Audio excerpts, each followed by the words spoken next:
সময় কিন্তু আর হাতে নেই, 2 মিনিট পাচ্ছ।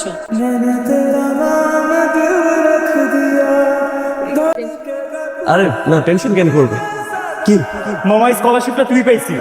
আমি হ্যাঁ, তুই পাইছিস, কিন্তু শোন, ট্রিট না দিয়ে কিন্তু বিদেশে যেতে পারবি। আর আমি ট্রিট দেবো, সবাইকে ট্রিট দিই। ঠিক আছে, আচ্ছা, সময় কাটা।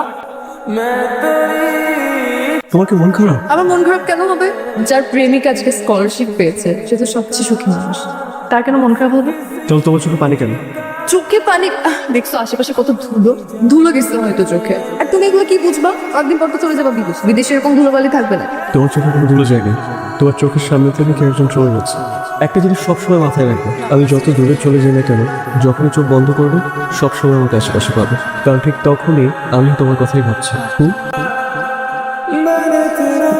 তাড়াতাড়ি শাড়ি পরে রেডি হয়ে ছাদে যা, তোর জন্য বিরাট ফ্যামিলি থেকে একটা সম্বন্ধ নিয়ে এসেছি। এইবার আমার ঘাট থেকে বিদায় হয়। কি আপনি তো দেখি সিগারেটটা ঠিক মতো ধরাতে পারেন।